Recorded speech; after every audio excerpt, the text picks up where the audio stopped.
tarefa, nós que recebemos mais uma vez mostrando a nossa casa que tanto procura fazer o melhor para todos nós. Então hoje ele se sente muito feliz por ver que possamos nos prestigiar. Então a espiritualidade agrícola já está aqui desde cedo trabalhando para que vocês, ao adentrarem na nossa casa, recebam todas as bênçãos, toda a renovação de energias que vocês precisam para levar adiante a nossa vida aqui. Então, para ajudar a espiritualidade na vida, vamos fazer uma leitura para harmonizar os nossos pensamentos. Então, que nesse momento a gente possa suavizar os nossos corações, deixar que ele vá com o passar da frente, trazer os pensamentos para estes momentos que estaremos, procurando sempre elevar essas vibrações até o plano espiritual, para de lá recebermos as energias necessárias para que a gente supere, ou pelo menos suavize as nossas dores, sofrimentos, para que a gente consiga, nesses momentos que aqui passarmos, nos concentrarmos em todos esses momentos, as palavras que o Senhor irá trazer para nós, e assim irmos pouco a pouco, renovando as nossas energias interiores, melhorando os nossos pensamentos, e assim cada vez mais nos conectarmos ao plano espiritual. Então a passagem de hoje é do livro Vida Feliz, ditado pelo Espírito Joana de Ângeles, psicografado por Divaldo Franco.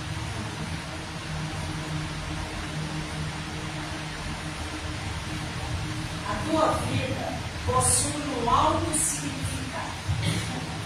Descobrir o sentido da existência e para que te encontras aqui, eis a tua tarefa principal.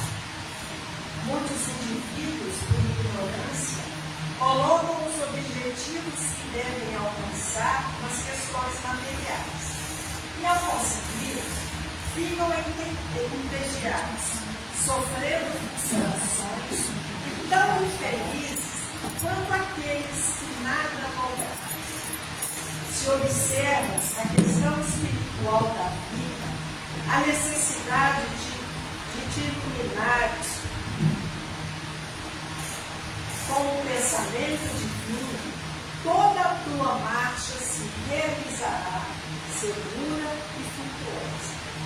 Ninguém pode sentir-se completo se não estiver em constante ligação com Deus, a fonte geradora do bem. Pense nisso e segue o rumo da vida humanamente. Então agora, depois de escutarmos essas sábias palavras de Ângeles, vamos procurar fechar os nossos olhos para que dessa maneira consigamos fazer essa sintonia com o plano espiritual.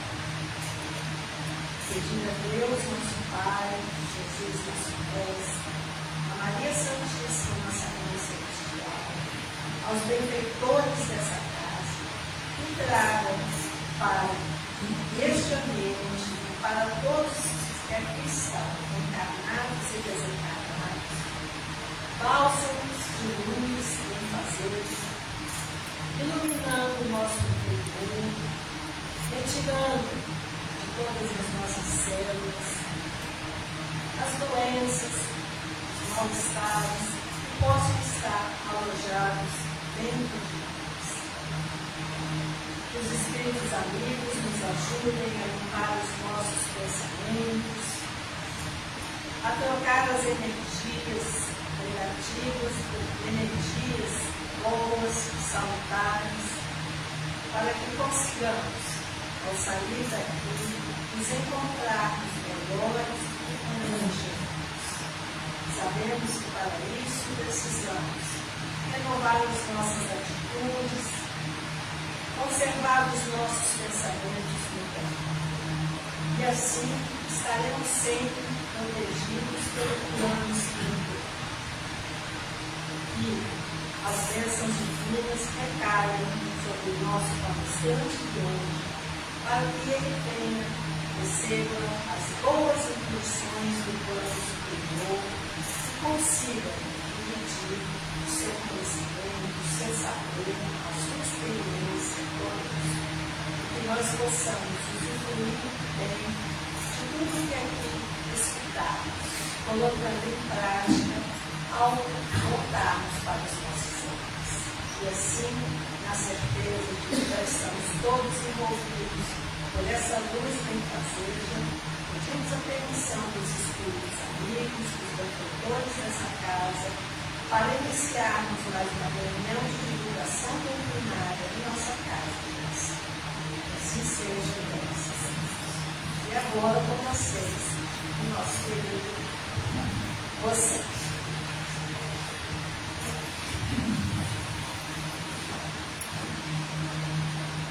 Meus queridos irmãos, minhas queridas irmãs, nossos votos de paz.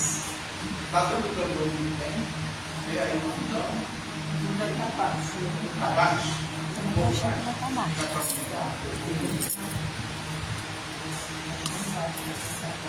Que Jesus esteja conosco, que a gente possa sintonizar com as forças superiores da vida.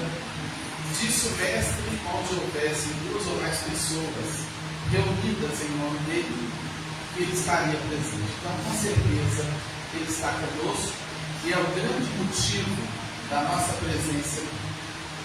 Chico Xavier dizia que, agora incorporou, né?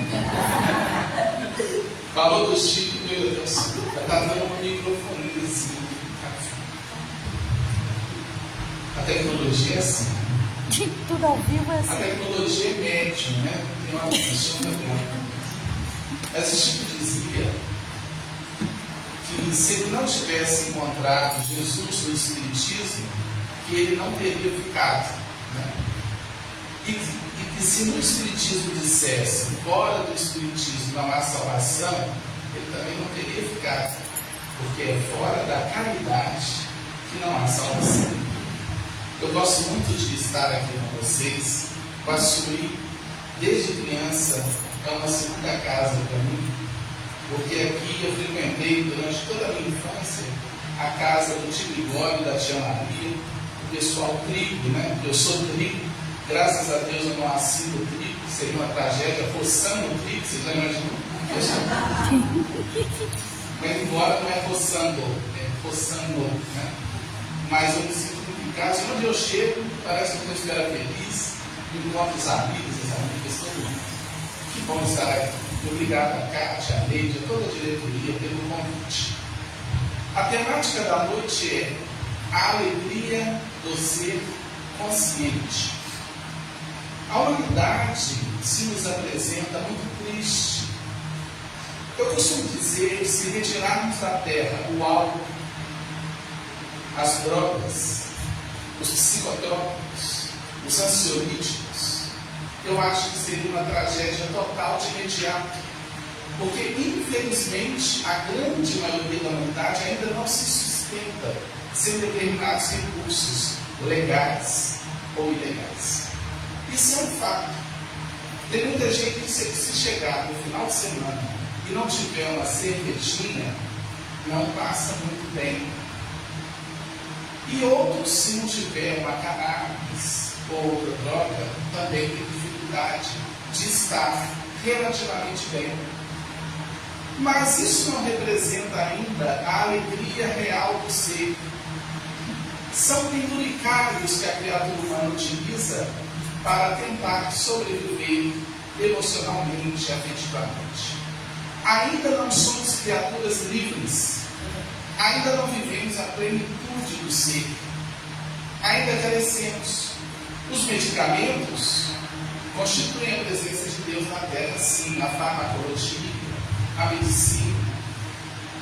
Porque nós precisamos, muitas vezes, poucos são os seres que sentem-se plenos, harmonizados, que abre uma janela de manhã e olhar um simples raio de sol se sentem harmonizados e planificados.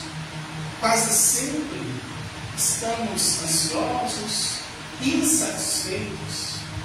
Eu costumo dizer que o contrário de felicidade nem é tristeza, porque a tristeza é um fenômeno psicológico normal. Você perde um familiar, você fica triste.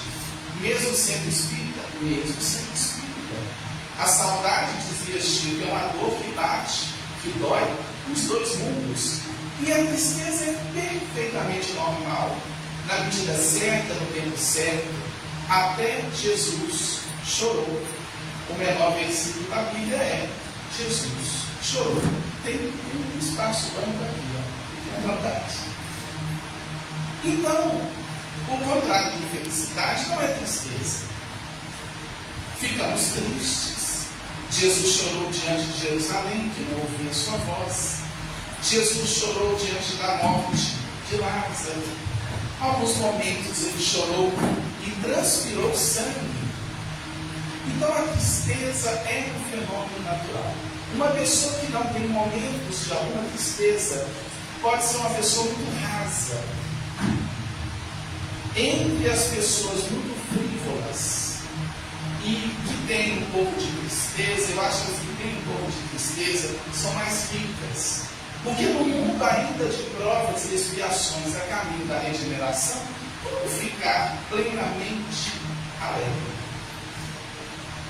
Uma autora brasileira disse que a tristeza é o quartinho dos fundos, para onde a gente vai de vez em quando para repensar a vida, reciclar a vida, reelaborar, reestruturar, ressignificar a própria existência. Então quem de vez em quando fica triste está tranquilo. Mas existe aquela tristeza longa, que também é chamada de depressão. Na noite de hoje, nós pretendemos trazer as luzes do Espiritismo, do autoconhecimento, para nós de fato fluirmos, não fluirmos, fluir, de sentir a plenitude. A plenitude que está em toda parte, em todo momento. A plenitude que está nos olhos daquela pessoa que a gente ama. A plenitude que está em um animal que a gente observa, um animal doméstico, um cãozinho, um gato. A plenitude no corrente, no nascer do sol. A plenitude numa flor, no canteiro. Como diz Joana de Anjos, que uma flor é a assinatura de Deus na terra.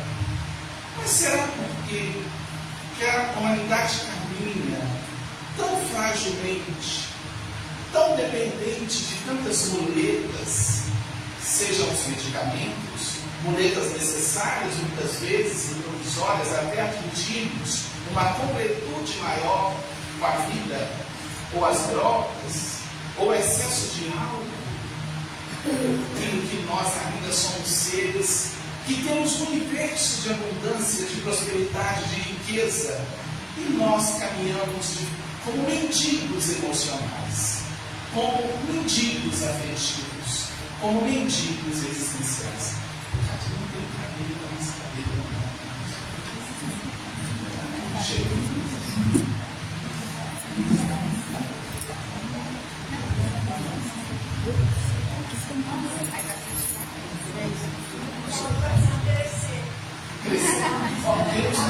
Teve uma aqui, teve outra aqui, ó. As meninas podem chegar aqui, tem cadeira aqui na frente, porque eu vou falar até 11h15. Segunda caixa, na lei de avisou que é 11h30.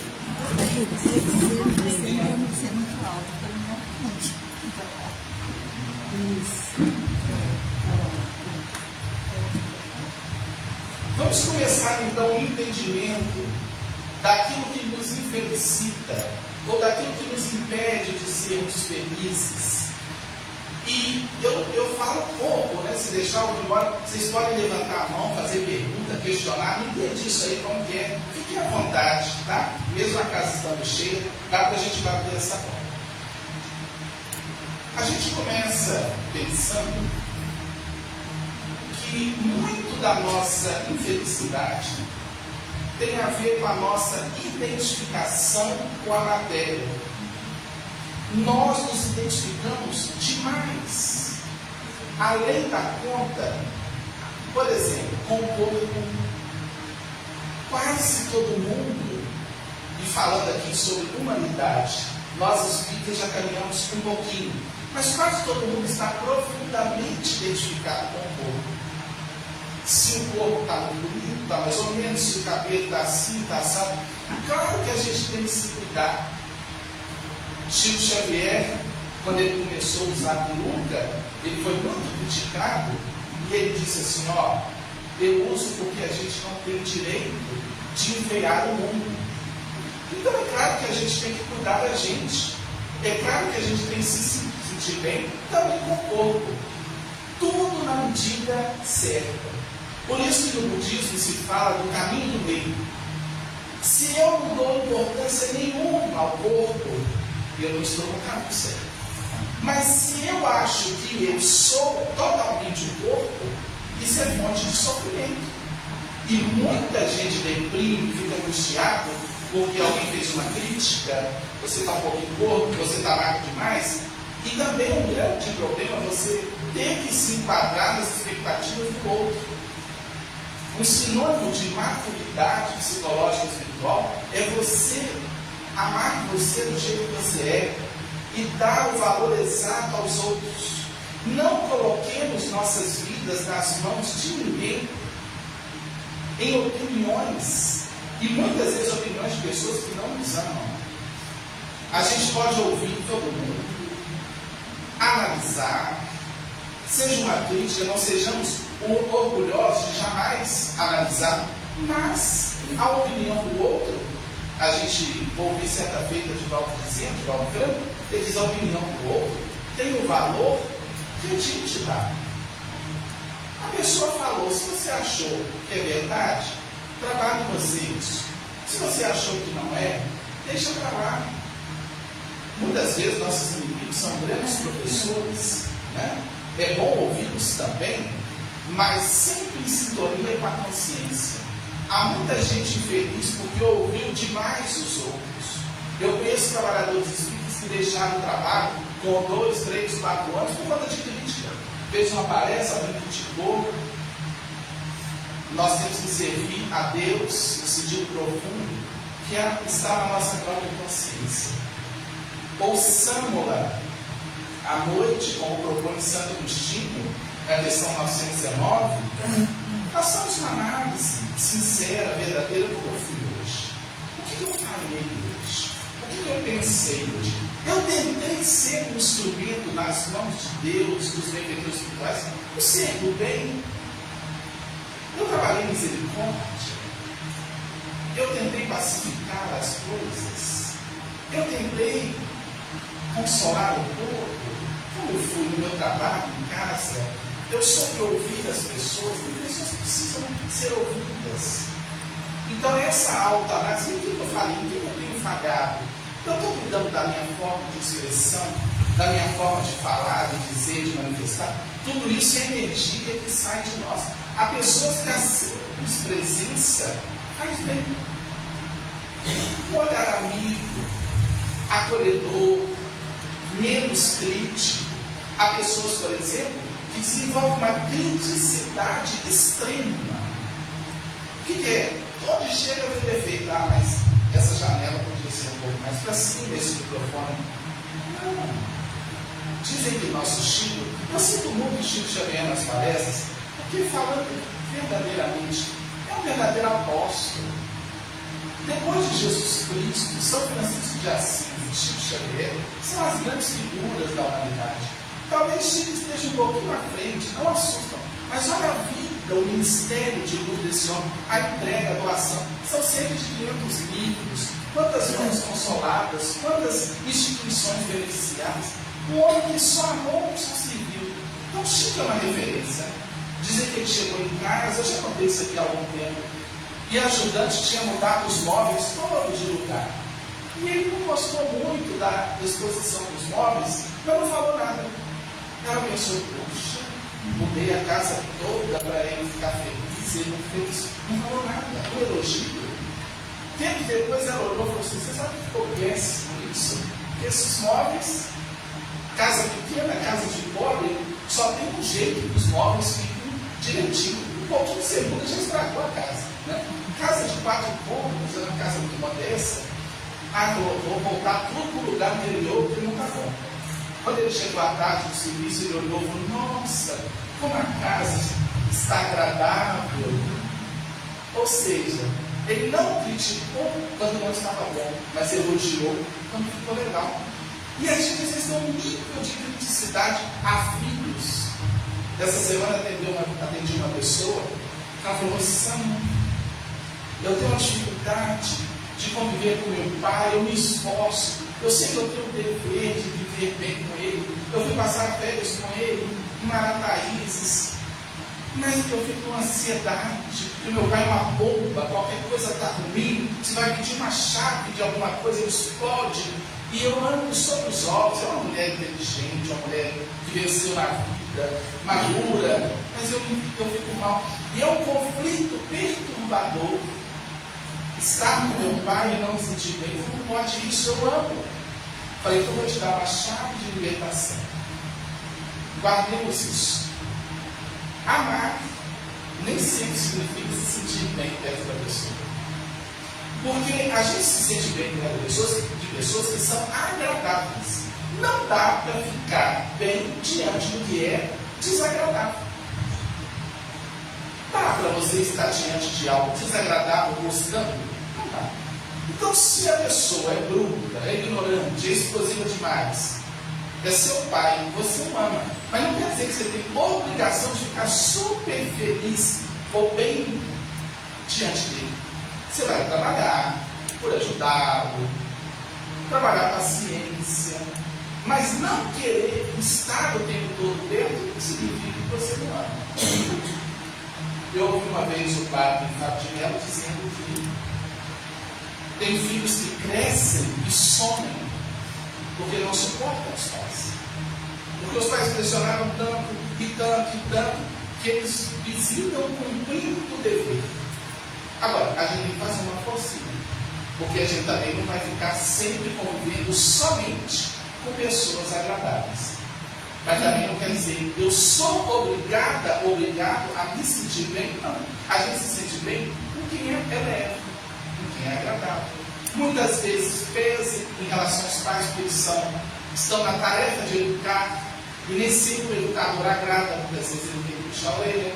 Então é um campo muito relativo. Como devemos viver para vivermos felizes? Precisamos acessar a condição autêntica de espíritos. Não somos filhos, não somos pais. Estamos filhos, estamos pais. Devemos amar, mas o nosso olhar tem que ser liberto. Ainda hoje, à mesa do almoço, eu conversei com os meus filhos sobre isso. Minha filha tem 20, meu filho tem que vai fazer 15. Eu falei assim: cada dia mais eu quero ser apenas amigo de vocês. Eu quero que vocês tenham o prazer de sentar à mesa comigo para conversar com os meus amigos. Eu não quero que vocês tenham medo. Não medo. Respeito sim, mas eu quero viver leve. Porque vocês estão meus filhos. E quando eu falei: antes de 20 anos, já ouviu muita coisa, ela já sabe. E falei: Pedro, você não sabe de nada, você ainda vai me ouvir um pouco mais. Mas depois dos 20, seremos amigos. Vocês já terão as ferramentas para caminhar com leveza. Porque tem pai, tem mãe que aprisiona. Tem que ser assim, tem que ser assado.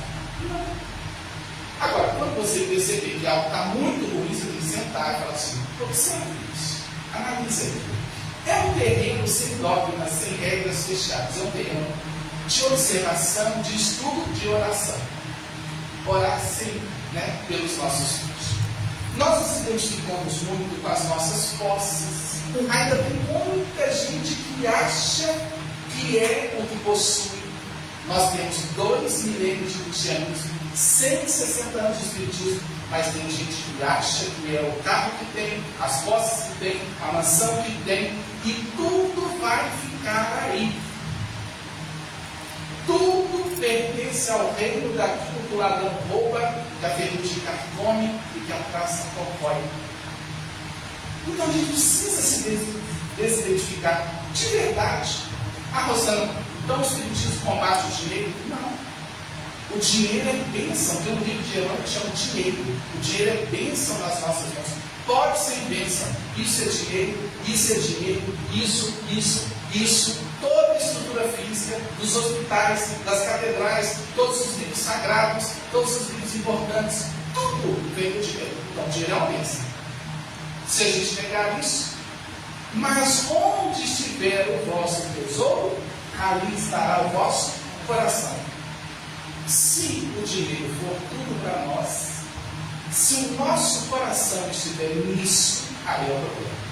Então o problema não é possuir o dinheiro, o problema é ser possuído pelo dinheiro, pela materialidade, pela carnalidade, por tudo que é transitório. Eu separei as cadeiras para o senhor e sua esposa, para na esperança de retirá-lo do plano. É um amigo de Deus dele, não é esposa. Você veio, ele me dá cada um susto. Eu estava em Vitória fazendo uma palestra assim, Jonathan. De repente, eu olho e falo assim: ah, o Jonathan se encarnou e está aqui. Olha só, esse. Muito bem. Apego a cargos, a títulos. Nossa. Devemos amar as nossas conquistas? Claro. Alguém fez um doutorado, um mestrado, uma graduação, louvado seja Deus, que bom, vamos celebrar a vida tem que ser celebrada. Eu acho que às vezes nós espíritas somos meio xoxos, né? Não elogia, não fala não que o cara vai cair, está todo mundo caindo. Nós estamos no esforço por levantar, uma psicologia positiva, que bom. Você conseguiu, desde que a gente esteja na consciência que o principal é o reino do Espírito, é a cultura do Espírito. O que nos falta para felicitar o mundo? Uma cultura do Espírito. E aí nós vamos sair dos gatilhos do sofrimento derivados dos apegos. No budismo se diz que todo sofrimento provém do apego. Todo sofrimento. Saiamos dessa coisa de medir pessoas por posses, por beleza física. Tudo ficará na terra. E nós levaremos as nossas conquistas, na linguagem bem kardeciana, intelecto e moral. Estudemos, aperfeiçoemos o nosso conhecimento. Quando a gente olha a humanidade, as criaturas tão apequenadas, só fala de futebol, de dinheiro, de poder e de sexo. Os homens e mulheres, segundo o psicólogo russo, fisiológicos, que vivem só dos ombros para baixo. Podemos falar de dinheiro, de sexo, de tudo, mas sobretudo daquilo que está acima dos ombros, dos ideais superiores, das artes, da filosofia, da religião, de todas as áreas do conhecimento humano. Quanta coisa para estudar. Quando eu vejo pessoas entregues, em posturas acomodatícias, sem ler nada, você pergunta a pessoa assim: você lê alguma coisa? Não posso. Mas não vou. Nós não temos livrarias no Brasil, nas cidades do interior. Espero que eles não tenham uma livraria laica. Suponho que aqui também não. Tem uma livraria na Casa Espírita, tem uma livrariazinha no Seminário Católico, algumas igrejas evangélicas. Não lemos. Ainda mais agora, com o celular, a gente fica mergulhado com a cabeça ali em 1 milhão de informações quase sempre vazias. Mas a gente pode ter um momento de distração, claro. De olhar um TikTok, de olhar tudo bem. Não há regras fechadas. Mas nós temos um tempo para ouvir a boa música. Quem chega em casa, já chegou em casa e o pai falou assim: senta aqui, vamos ouvir uma boa música. Como assim? No século XIX, algumas famílias que tinham condição se reuniam para ler contos alencanianos, machadianos, iam ler um título, uma obra literária, ler um poema de Bilac, ler um poema de Augusto dos Anjos, um poema de Fernando Pessoa. Vamos ler, observe. Mesmo que a gente não faça exatamente assim, atendemos, irmãos, para aquilo que transcende a carnalidade, a materialidade, a horizontalidade da vida. Nós olhamos só para baixo. Nós somos o único animal na Terra que tem a possibilidade de olhar para as estrelas, de olhar para cima, metaforicamente falando, de transcender só a carne, só a matéria, só o poder. A gente não está muito ligado nisso. Nós temos um canal no YouTube que atingiu essa semana 10 mil inscritos, canal Espírita Renovação. Quem puder, entra lá e segue a gente lá. E eu fiz uma experiência no canal. No início não seria uma experiência. Quero partilhar com vocês dentro da pauta da noite. Eu postei um vídeo. Primeiro eu postei 2 vídeos de Chico Xavier. Um discípulo do Chico explicando o conceito que Emmanuel deu sobre o diabo. O Geraldinho Lemos Neto chegou na casa de Chico. Chico estava reflexivo. Ele percebeu que Chico estava em comunhão com os Espíritos. E Chico olhou e falou assim: não, meu filho, eu estou aqui conversando com o Emmanuel, conversando com ele sobre a figura do diabo. Não é possível, à luz do que sabemos, um anjo decair. Porque no Espiritismo é muito claro que não existe retrocesso, o Espírito não regride, ele pode estacionar, não regride. Então a figura de um anjo caído, de Lúcifer, do diabo, de Satanás, etc., seria contraditório. Como pode um anjo cair por orgulho, tal anjo é anjo, tal. E Emmanuel explicou a ele que a figura mítica do diabo seria a representação simbólica da queda da inteligência humana sem o avanço da sua devida moralidade. Ou seja, que muitos de nós avançamos muito intelectualmente, em conhecimento, mas não avançamos em sentimento, em moral, em amor, que são as 2 asas do espírito: o intelecto, a moralidade, o saber, o sentir. E Emmanuel falou: olha, o diabo representa a queda do intelecto.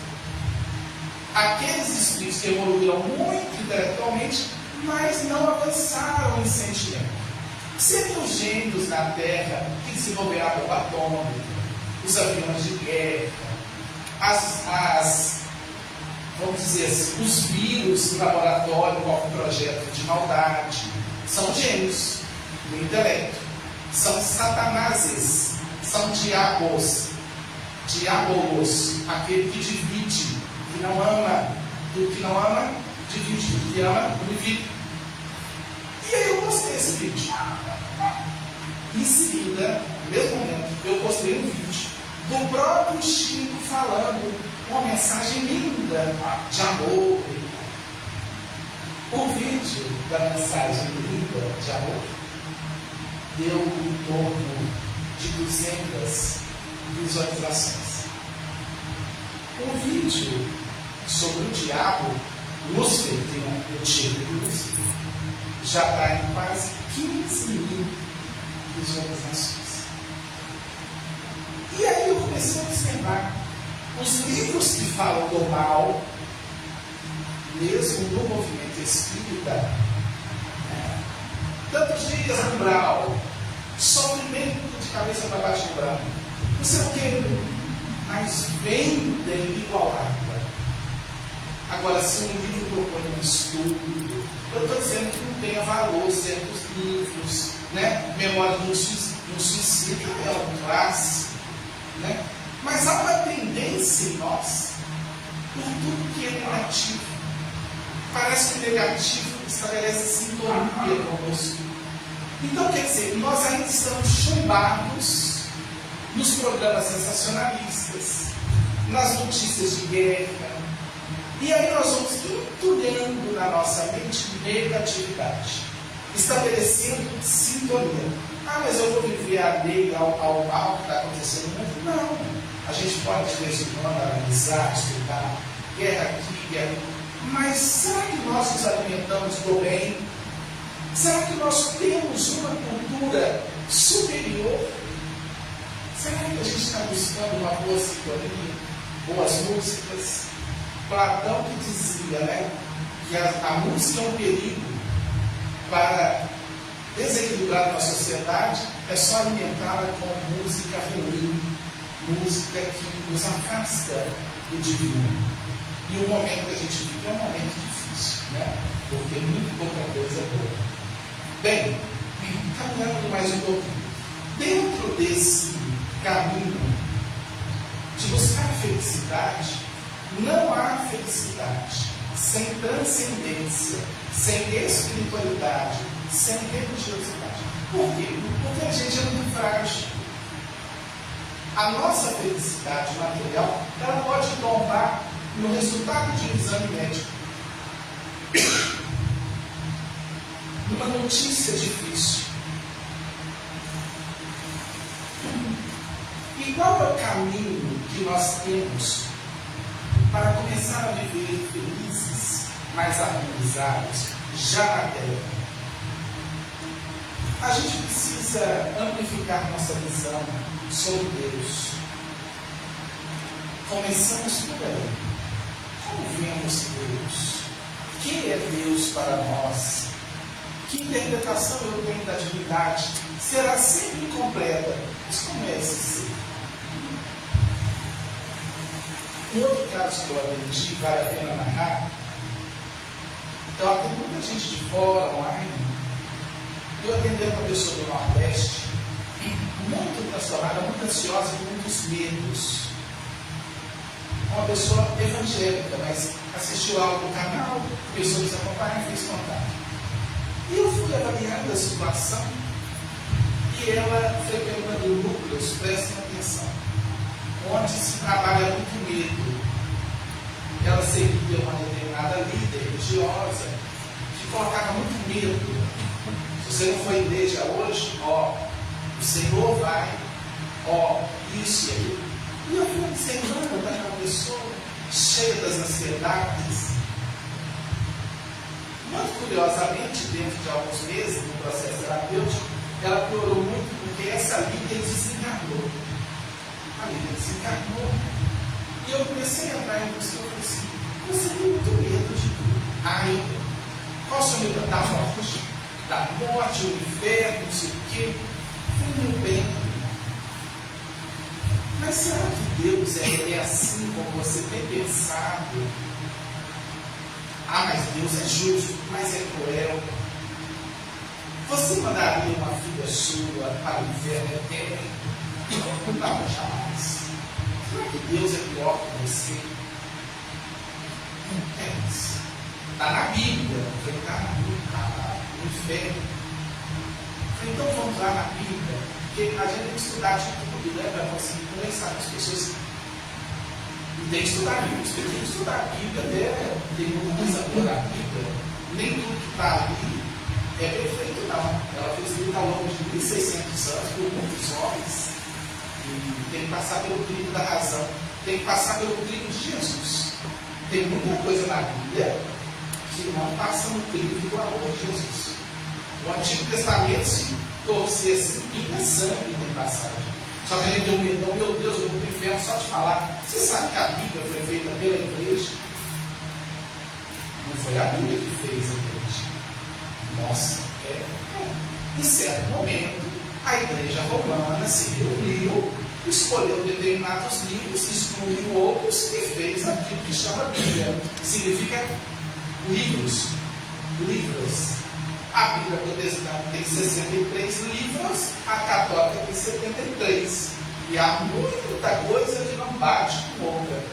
Por exemplo, lá em Deuteronômio, na Bíblia Ave Maria Católica, com todo respeito aos nossos irmãos católicos, está lá, não consulte o médium espírita. Deuteronômio 18, Bíblia Ave Maria Católica. Mas você não está? Mas por quê? Porque alguém leu Feiticeiro e entendeu que era espírito. E a palavra espírito existia quando Moisés escreveu Deuteronômio 18? Não. E a palavra médium também não. Então tem muito tradutor, traidor.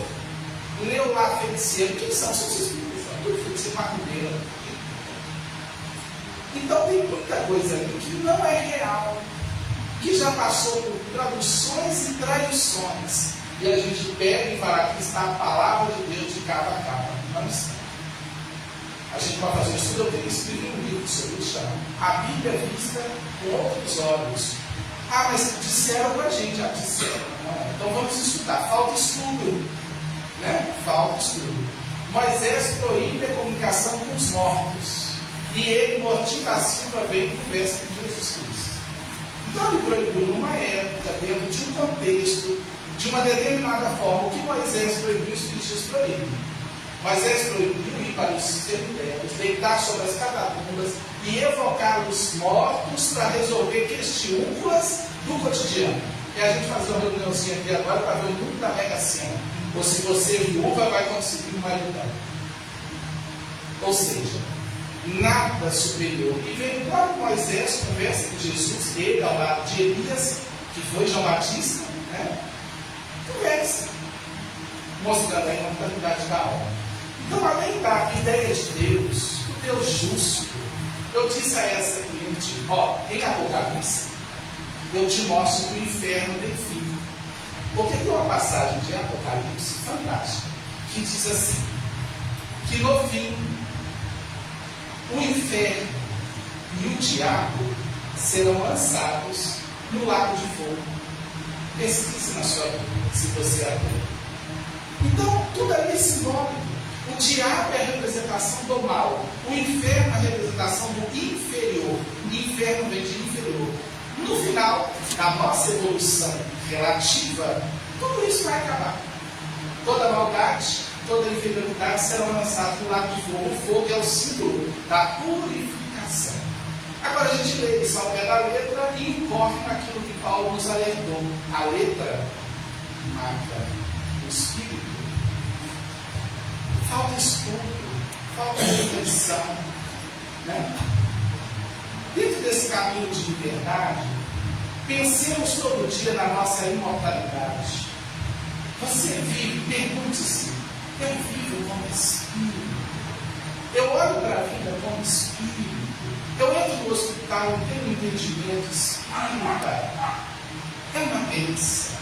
De vez em quando eu faço o exercício de tirar as lentes espíritas. Tudo fica triste. A dor, o sofrimento, a doença. Com o entendimento espírita, Chico Xavier dizia, a maior bênção que o espiritismo nos traz é a bênção do entendimento. Agora eu sei, recordemos-nos de Natanael Ben Elias, na casa de Simão Pedro, naquele entardecer quente da cidade de Cafarnaum, quando Jesus cura Natanael, aquele paralítico. Ele olha para Natanael e diz, Natanael Ben Elias, Natanael filho de Elias, tu crês que eu te possa curar? E ele olhou e disse, Rabi, tu sabes o meu nome?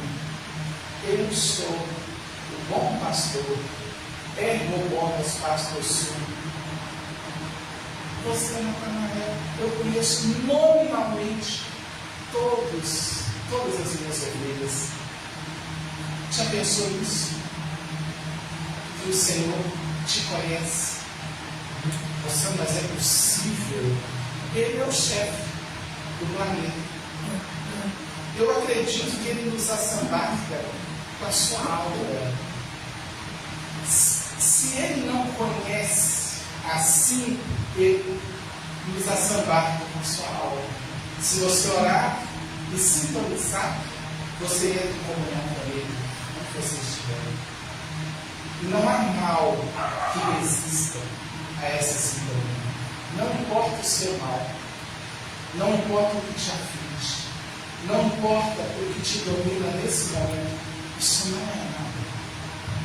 Nada. Diante da luz excelsa do Cristo, que nos oportuniza a evolução. Sintoniza, disse ele, quanto ao poder, quem não prefere, tudo pode. Quanto ao poder, não pode. Às vezes a gente quer dizer que o seu drama é intransponível, não é nada. nada diante desse cumprimento. Então Jesus olha para Natanael, por 3, sim, Senhor. Jesus emana um magnetismo superior, Natanael sente o tremor, crava os cotovelos magros no chão áspero da casa de Simão e começa a se erguer e se coloca de pé. Balança como um pêndulo, toma da esteira que o carregava e sai cantando aleluias. É uma simbologia também perfeita. Até encontrarmos o roteiro da iluminação evangélica, somos carregados pela esteira das nossas dores. Ao encontrar o Cristo e receber essa luz, essa diretriz, essa orientação, esse roteiro, nós passamos a carregar a esteira das nossas dores. Ele não tira as dores, ele alivia e oportuniza a vitória sobre elas. No mundo tereis aflições, mas tem de bom ânimo, eu venci. Então Jesus não vem carregar a cruz de ninguém. O salvacionismo que surgiu na terra por interesses escusos é para a manipulação de consciências. Ele disse muito claramente: quem quiser vir após mim, ele não impõe nada. Quem quiser, tome a sua cruz e siga-me. Negue a si mesmo. Tome a sua cruz. Então o caminho é: negue o ego. Saia da visão rasteira de mundo. Você é espírito, filho e filha de Deus. Você é herdeiro do universo, da imortalidade. Por que você está tão aflito? Olhai as aves dos céus, rios do campo. Nem Salomão, com toda a sua glória, se vestiu como um deles. Por que tanta aflição e tanta ansiedade? Por que abraçar o mundo e perder a sua alma?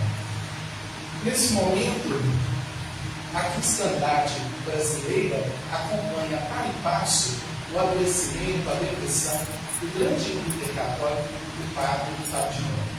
Sem nenhuma pretensão de análise da história dele, que eu quase não conheço, mas ele mesmo relatou que após um show, estava muito aflito, angustiado, ele já tinha ido até um bispo para deixar de ser padre. Ele deu essa entrevista ao André Trigueiro, jornalista, porque ele queria se matar, mas não como padre.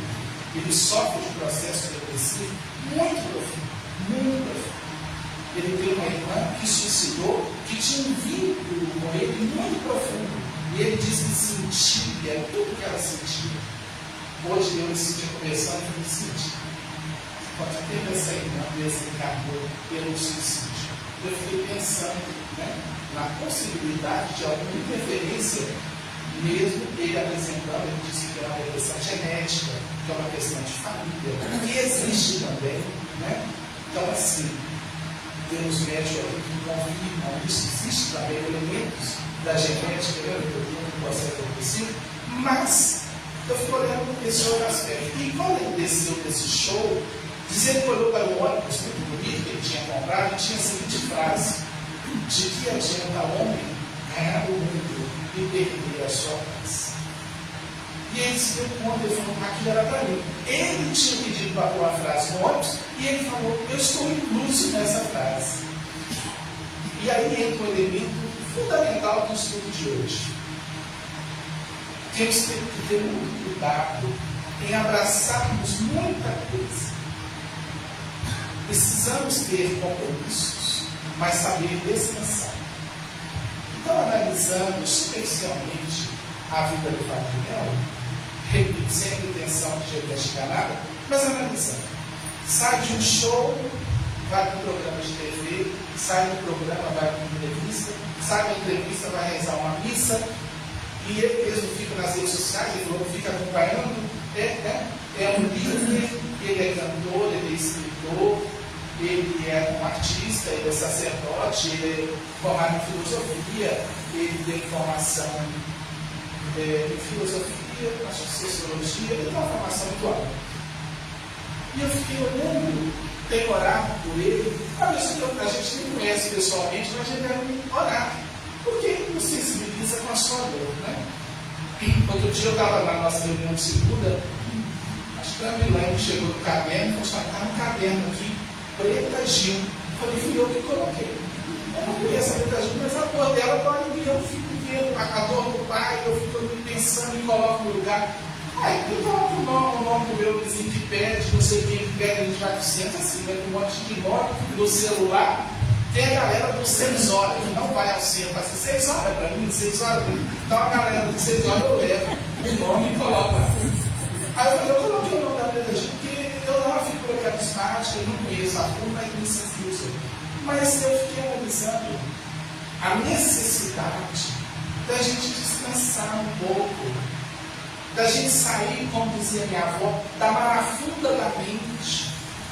Olha a vida do Chico. Aquela vida na dele, fazendo um monte de coisa, mas mais silenciosa. O Chico, quando ele recebeu o primeiro convite para ir à televisão, ele consultou Emmanuel falou assim: depois de 100 livros psicografados, você está autorizado. E eu pensei assim: os espíritos queriam garantir o êxito da obra por ele. Porque depois que ele fosse à televisão, a paz ia acabar. Né? Ia virar uma celebridade. Não deu outra. Foi um programa de uma audiência em 1951. Pinga fogo na TV Tupi. Mas foi um divisor de águas do espiritismo no Brasil. Ali que o espiritismo ganhou força, graças à presença. Mas só depois de 100 livros. E depois disso ele psicografou mais 400. Então, para todos nós, mortais que não somos favas de mel, buscar o silêncio, faça comunhão com o silêncio, no seu cantinho, na sua oração, à noite. Eu desperto quase sempre às 3 horas para ir ao banheiro, 3 horas da madrugada. Quando eu estou muito cansado, eu aproveito aquele momento para orar. Que é um silêncio. Eu moro não exatamente no centro de Feliz, muito tranquilo. Orem. Tenha momentos de quietude. Saia do celular, faça um detox. Aprenda a ter intimidade com algum livro. Pode ler o mesmo livro, a vida inteira, algum livro, para você aclimatar a mente. Leia outros também, mas às vezes tem aquele livro que a gente gosta de vez em quando está lendo uma mensagem de João, de Emmanuel, de Eternice. Leia. Calibre o roteador mediúnico, que é a glândula pineal, com o Wi-Fi do reino dos céus. Tenha isso. Então nós estamos precisando desse silêncio. A reencarnação, o entendimento da bênção da reencarnação, vai tirando nossas ansiedades. Nós estamos construindo a nossa vida para e passo, sem reclamar. Nascemos no endereço que Deus achou que devia. Vamos fazer uma limonada, se for um limão, um mousse de limão. Faça a sua história. Seja mais afetivo, mais carinhoso, mais compreensivo. Sejamos todos assim. O nosso dia é o que nós vamos costurando. Uma palavra amiga. Saber ouvir. Tolerar o pouco. E lá nós vamos. Né? A boa palavra, então, é bênção para todos nós. Entender a lei de causa e efeito. Nós só vivemos o que semeamos. Já imaginaram o dia que a humanidade inteira conhecer apenas esse princípio espírita cristão? A cada um será dado conforme suas obras. O que semeias, ceifarás. Primeiro Jesus, agora Paulo. O que semeias, ceifarás. A semeadura é livre, a colheita obrigatória, repete os espíritos. Já pensou? Se antes de cada atitude a gente pensar assim: estou semeando, eu quero que paz para você na paz. Mas tem hora, que a gente tem que falar. Tem sim, mas os espíritos dizem assim: um pouco de fogo é luz, muito fogo é incêndio. Volta nós ao caminho do bem. Voltamos nós ao caminho. Às vezes a gente fala demais. Às vezes a gente fala de menos. É muito difícil atingir o equilíbrio. Meditemos. Uma sugestão, profunda, uma mensagem para mim muito importante. Tire 5 minutos a 10 para meditar. que são 10 minutos? Quanto tempo você fica no celular? Às vezes a gente vai para o sanitário e fica um tempo excessivo futucando o celular, porque ocupando o lugar de outro. São coisas pequenas, mas são. Aí a gente não tem gente assim, não consigo meditar. Como assim? É simples, são 3 coisas. Você senta no lugar, avisa a turma de encarnados e desencarnados, vou meditar. Não, ninguém, outra coisa é só perguntar. Deixa eu senta. Foque na respiração. Você sabia que quando você inspira, a mente para? É um estado de não infinite. Né? Focar no corpo, sentir o corpo. Pode focar nas mãos. Quem é muito ansioso, foque nas mãos. Está no ambiente, está muito ansiosa, então sinta as mãos. Lembra? Sinta. Quando você sentir essa energia das mãos, sai daqui. E 3, os pensamentos, deixa passar. Não lute. Eu tenho que esvaziar a mente, eu tenho que limpar a mente, eu tenho que parar de pensar. Não é nada disso. É observar. Aí eu estou lá meditando, no nosso canal tem lá 15 minutos de meditação conversando sobre mim. Põe lá conversando sobre mim falando, ouve pelo menos 10 minutinhos. Rosana, eu estava te ouvindo, de repente eu lembrei no negócio lá da escola, que não sei o que está rolando. Então, meu Deus, o que eu vou fazer? Estou meditando. É assim. A mente vai te arrasta, você lembra do ex, do atual, do próximo. Eu estou amando o próximo, é o próximo, né? Não é o caminho. Mas enfim. Fica ali. Aí, você não vai sentir aquela leveza inicial, não. Você não atingiu o nirvana. Não vai atingir o nirvana. Você vai ficar ali. Sinta o corpo. São portais para o agora. E exercite o momento presente. Eu achei muito interessante, eu quero compartilhar. Eu fui a Manhuaçu fazer uma palestra, não lembro o nome do da Casa Espírita. A Casa Espírita do Dr. Luiz Prata, um médico muito conhecido, e a esposa, que é psicóloga, lá em Manhuaçu, no centro assim da cidade. E eu vi que tinha um escritor espírita conhecido, presente. Eu falei assim, fulano está presente, eu conheço os livros dele, tá?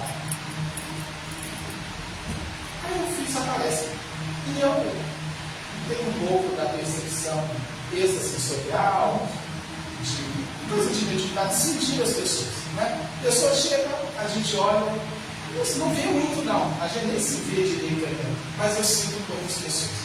Isso na infância foi um problema. Eu ia para um campo de futebol no meio do jogo, tinha que levar para casa, minha cabeça explodia, eu abraçava o campo. Eu fui no Mineirão e tornei cruzeirense, sendo vascaíno, no meio da torcida do Cruzeiro, porque eu estava amando o Cruzeiro, era o povo que estava amando o Cruzeiro e eu vascaíno amando o Cruzeiro. Mas enfim, eu vi o escritor, eu deixei assim, e eu percebi que ele não estava bem. Eu falei, gente, e fiz o estudo. Ao final, ele veio para o senhor já, cabeça branca, a manja da vida, né? Aí ele chegou e falou assim, foi muito humilde, muito gentil, e falou assim, essa palestra, eu fiz uma palestra sobre o poder do agora, que é sobre isso que eu estou falando, viver o agora. Essa palestra me fez um bem, que há muito tempo eu não atingi. Eu quero aprofundar nesse assunto. Eu falei assim, sugeri um livro em que eu quero passar isso para vocês. A partir de hoje, tenha uma conexão com o momento presente. Guardem assim, momento presente. Está tomando um banho? Sinta o banho. Está se alimentando? Somente. Sinta. Você sabe, as papilas gustativas que Deus fez para a gente saborear o alimento. Quando alguém me fala que é ateu, eu não consigo crer. Porque como Deus fez alimentos e sabores diversificados, e a nossa língua consegue decodificar todos esses sabores. Se você estudar a sua língua em profundidade, você deixa de saber o que só a sua língua. O aparelho auditivo, a visão, todo o mecanismo. O acaso não faz um prato de salada, joga no espaço uma rodela de tomate, porção de alface, um pouco de azeite, sal, um pratinho e deixa rodando milhões de anos para ver se monta um prato de salada com exatidão? Muito difícil. Se o acaso não faz um prato de salada, vai fazer ali as papilas gustativas, o prazer sexual, o orgasmo. Meu Deus, é só Deus para fazer um trem aqui. Nossa, você mas é que você em casa também, é Deus, foi Deus que fez. Colocar tudo aquela na nossa cabeça no sexo. O cabelo não tem condição de fazer, aquilo não existe. O segundo é bom demais, não faz. Só que a gente tem uma dificuldade, é Deus. E aí você vai com um casamento cheio de coisa e tal, e vive feliz a vida inteira, porque nem sexo a gente aprende a fazer, porque a gente não estuda. As religiões não tratam assunto. As escolas, antigamente, uma professorinha na escola rural, quando falava de sexo, os pais chegavam lá na escola. Aqui, eu lembro disso dela, então a professora falava umas coisas esquisitas dentro de sala, aula de ciências. Aí tinha que separar as meninas dos meninos e tal. Tem que ter critérios, são temas complexos, professor, claro, mas é triste ver o nível da nossa doença. Isabel, um dia, uma amiga dela casou e passou na casa de minha avó em lua de mel. A minha avó colocou um quarto e outro. Minha avó viu um casal beijando na TV e virava o rosto. Eu ficava me perguntando, ela falou, coitada, por que isso? Então a gente precisa, meus irmãos, crescer. E para fechar, que o tempo acabou, algumas características do ser é o seguinte, você vai marcando ali, tá? Você sabe que você não é o que você tem. Eu sei como sou meu carro, minha bicicleta. E você sente que tudo você sente. Ou só sabe o que o Espírito te fala? Você sente. Que daqui a pouco ele está valendo. Você sabe que não é nem seus pensamentos. Ah, isso não, eu sou meus pensamentos. Os pensamentos são imputados. Nós somos algo por detrás dessa cantilena da mente. Por isso muita gente sofrendo. 80% dos nossos sofrimentos não são reais. São coisas que estão por aqui passando. E a mente, como é atemporal, não está sofrendo. O meu consultório hoje ocupa o espaço que era a casa de minha mãe. Viemos na casa de minha mãe. E tem fotos dela. O pessoal chegava com Dona Avelina, está aqui. Quem a conheceu sabe, é você. Maravilhoso. E às vezes eu estou atendendo, eu vou ao banheiro e eu olho a foto dela. Imediatamente, foi recente, foi ano passado, eu sinto. Aí eu digo assim, agora eu não posso chorar. Agora eu tenho que aprender. Então, no final de semana, amanhã eu ainda não sabe. Eu vou lá, olho a foto, me permito emocionar um pouco, faço uma prece. Nós temos que dominar a mente, não a mente nos dominar. Nós temos que escolher os nossos pensamentos. Na espiritualidade do mundo se fala muito de iluminação. Iluminação é isso. Não se deixe dominar por nada do que você pensa. Desidentifique-se dos seus pensamentos. E ao olhar o pensamento, ele perde força sobre você e não te domina. A gente sofre medo de doença, medo de morrer, medo de coisas que vão acontecer. Mediunicamente, eu já ouvi coisas tenebrosas de espíritos que na hora eu tenho que acompanhar. De madrugada, aí não eu, voltando, o espírito buzinou uma coisa. Isso é um pensamento que eu não vou acolher. Porque o espírito superior não fala assim. E já ouvi coisas deles que se confirmaram, que exatamente me ajudaram em relação à minha família, em situações específicas. Não guardar o que é negativo, somente o que for positivo. Você vive muito no passado, fonte de depressão. O passado passou. Para quê? Quando vier o pensamento, lembra, passou. Eu estou no agora. Até a saudade de quem partiu, eu penso minha mãe hoje. Tive um desdobramento, acredito que foi um desdobramento, estive com ela, e ela muito engraçadinha, era uma colônia, e tinha uma divisória assim que parecia metálica, baixinha, como uma mureta metálica. E eu via a colônia e ela vinha no gramado. Uns meses depois da partida, aí eu falei, aí ela veio. Nós nos abraçamos com aquela divisória, é uma divisória fina, nós nos abraçamos, porque a gente sempre se abraçou muito, a gente viu o jornal à noite, às vezes de mãos dadas, muito grudados. Eu brincava, meu pai morreu, só casou comigo. Deixa o povo brincar com ela. Aí eu olhei e disse, mãe, a senhora desencarnou. E foi tão autêntico, pelo jeito dela. Ela virou e disse, é mesmo? Eu desencarnei. Ensina, porque ela tinha dúvidas. Ela era católica, não sei se morreu católica, eu não perguntei, mas eu sempre com a gente, né? Eu falei, mas a senhora desencarnou. Estava bem. Depois, uma pessoa da nossa cidade, eu vou falar da imortalidade, que é a esperança, né?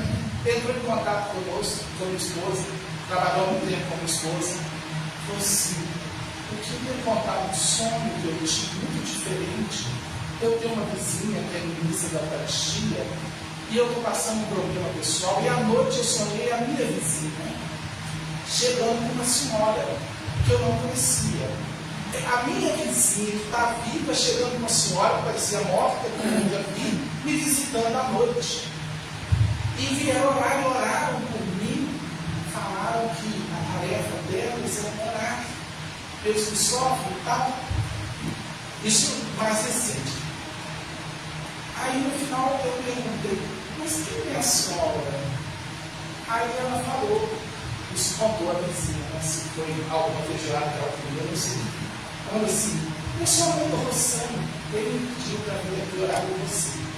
Aí eu disse, ela acabou de jantar, trabalhando, visitando a cara dela, ela tinha um espírito de enfermeira, ela tinha um espírito de ajudar todo mundo. Ela adorava quando tinha alguém doente, que ela me ajudar, fazer uma sopinha. Às vezes, quando um amigo meu passava um negócio de mal, lá na Consulmais, que era feliz, no vai na Dona Vermina, perto para fazer, já toma água do fubá, apertava 3 bolinhas de fubá, uma água. Eu não sei se era remédio ou macumba, mas estava dizendo, 3 bolinhas na água do fubá. Doutor Notícia, o lugar era assim. Aí ele falou assim, eu fui aí, tomei a água do fubá. Ó, falei lá, só pode ser macumba da Dona Vermina, tá com essa pergunta. Mas, meus queridos, para a gente ir fechando, por fim, busquemos sempre as coisas do alto. Jesus disse que nos tempos do fim, ou no final dos tempos, quem estivesse sobre os telhados não descesse. Nós estamos no final desse ciclo. Nós estamos na reta final do mundo de regeneração. Quem estiver sobre os telhados, em sintonia com o bem, com a luz, sobretudo com o amor, não desce. Porque é um momento grave da humanidade de vibrações pesadíssimas. As guerras pulverizadas e localizadas no mundo, as brigas, as discrepâncias, as diferenças, as agressões, o egoísmo. Busquemos núcleos de luz como este, igrejas sérias, estudos, para manter a nossa frequência com o bem. O bem tem a função de nos elevar ao supremo bem, que é Deus. O amor, escreveu o evangelista João, é Deus. Deus é o amor. Nem sempre quando se fala de Deus, há amor. Mas onde houver amor, Deus estará presente. O amor é que sempre abre as portas. O amor é que sempre oportuniza renovações e transformações. O amor, muitas vezes, é a presença silenciosa de Deus, dizendo para nós, reconhece, reconhece. Somos todos filhos pródigos de retorno à casa do Pai. Certa feita, numa cidadezinha no interior de Minas, uma jovem, muito jovem, rebelou-se contra seus pais. Os pais eram pessoas cultas, simples, sem conhecimento, não podiam oportunizar nada, e ela, parceira com uma beleza radiante, cativava o olhar de todos, desde a adolescência, até que uma amiga deu uma ideia: precisamos sair desse inferno, dessa cidade que não tem nada, vamos para o Rio de Janeiro. Ela e a amiga, assim que atingiram os 18 anos, foram embora. Largaram os pais e foram viver. Na iludida esperança, ilusória esperança de encontrar um roteiro de felicidade. Quase sempre nós, apressados, rebeldes, tentamos matar a sede nas águas salgadas do mar. A sede se nos fará sempre maior.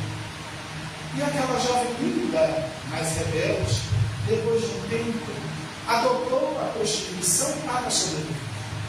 A vida sofrida, o desamor presente, a falta de afeto, as ilusões cada vez mais presentes, até contrair o HIV. A vida foi ficando ainda mais difícil, a saúde fragilizou-se. Um ano passou, 2, e ela foi piorando de saúde, até não conseguir mais nada, nem trabalhar. E aí lembrou-se como filha pródiga da casa dos pais. E pensou: mas eu não tenho coragem, eu fui tão ruim. A dor é o fogo que consome o ego, e naquele momento o ego já estava fragmentado. E ela pensou: como eu vou voltar? Eu fui tão injusta, tão cruel com eles. E pensou: vou escrever uma carta, falar da minha dor, do meu sofrimento. E escreveu. E ao final da carta, após relatar toda a sua jornada de sofrimento e dor, ela disse: mãe, pai, se porventura vocês me aceitarem de volta, em algum momento que eu tiver coragem de retornar, que eu não tenho hoje, pendure naquela goiabeira que eu subia quando criança e brincava, um lenço branco. Eu chegarei de longe, de alguma esquina, tentando olhar a goiabeira no quintal, muito alta, e se tiver o lenço branco, a paz, o acolhimento, ufa. Mas se não tiver, não tem problema. Eu sei que falta pouco tempo na terra para mim, mas não tem problema, porque eu sei que não é isso. Um tempinho depois, revestiu-se de coragem e foi à cidadezinha. Chegou frágil, muito doente, caminhou até com dificuldade até o bairro onde morava e ficou mais lenta nos passos para tomar coragem de divisar a distância agora.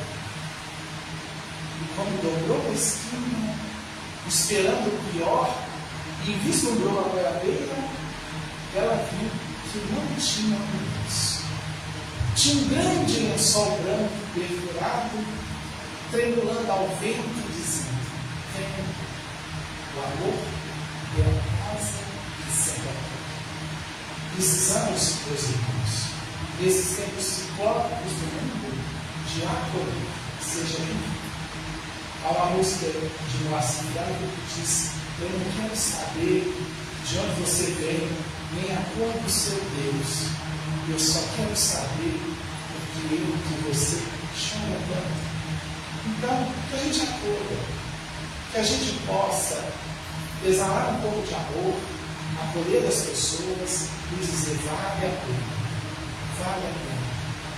Seguir aquele homem de Nazaré, que já venceu o mundo e nos prometeu também essa vitória. Senhor, eu reconheço a minha pequenez, mas por isso desta vez eu venho rogar-te misericórdia.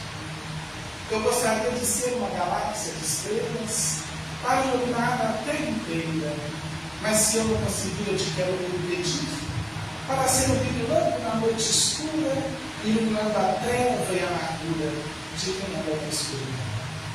Eu queria ser uma chuva generosa que, caindo ao chão, reverdecendo o chão, e se eu não conseguir, que eu seja pelo menos um copo com água fria, matando a sede, a agonia de quem nada mais é coração. Eu gostaria de ser um jardim de flores, de todas as cores, embelezando as paisagens da natureza. Mas se eu não conseguir os recursos que esse desejo encerra, permita-me ser uma rosa solitária na ficha da rocha, embelezando as paisagens da natureza. Eu queria ser um trigal maduro, para recortar de pão a mesa da humanidade inteira, mas sem colocar. Deixa eu ser um grão que caindo ao chão e multiplica um milhão, e enriqueça a humanidade uma vez por ano. Eu gostaria de ser uma montanha altaneira, de onde eu pudesse avistar a terra inteira, mas se eu não conseguir, eu te quero pedir, para ser uma pedra pavimentando o caminho por onde passa o herói na busca do seu destino e de sua alta iluminação. Eu queria ser você uma escada que conduzisse o artista ao seu ideal, mas se eu não puder, deixa eu ser pelo menos o primeiro degrau. Eu queria ser cantor, declamador, compositor, para cantar a tua mensagem de luz, mas se eu não puder, Jesus, deixa eu ser pelo menos uma árvore, com a estrada sob sua sombra, ou então estar ali no chão esperando de assim, passar o coração pelo meu caminho, e eu lhe possa dizer: olá, amigo, para onde vais? E se ele olhando para trás me inquirir: quem és tu? Eu lhe possa dizer: sou teu irmão, dá em tua mão, sou teu amigo, eu irei contigo, e lado a lado eu possa declamar: Senhor, muito obrigado porque eu nasci, muito obrigado porque eu creio em ti, pelo teu amor. Obrigado, Senhor, pela atenção de vocês, pelas energias abençoadas que me alimentaram nesta noite. Muito obrigado e muita paz.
Mais leves, mais emocionados, mais cheios de amor para distribuir para todos aqueles que precisarem do nosso amor.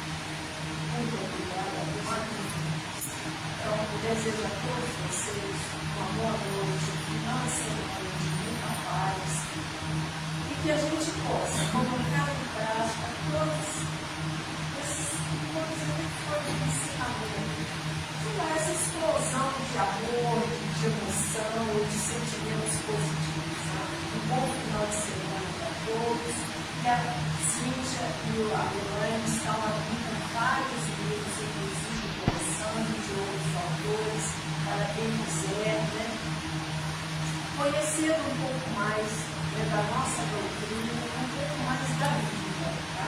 Então, uma boa noite para vocês, um bom final de semana, e o Santo estará aqui para conversar mais com vocês, com toda a paz. Então, uma boa noite a todos, bom e paz que Deus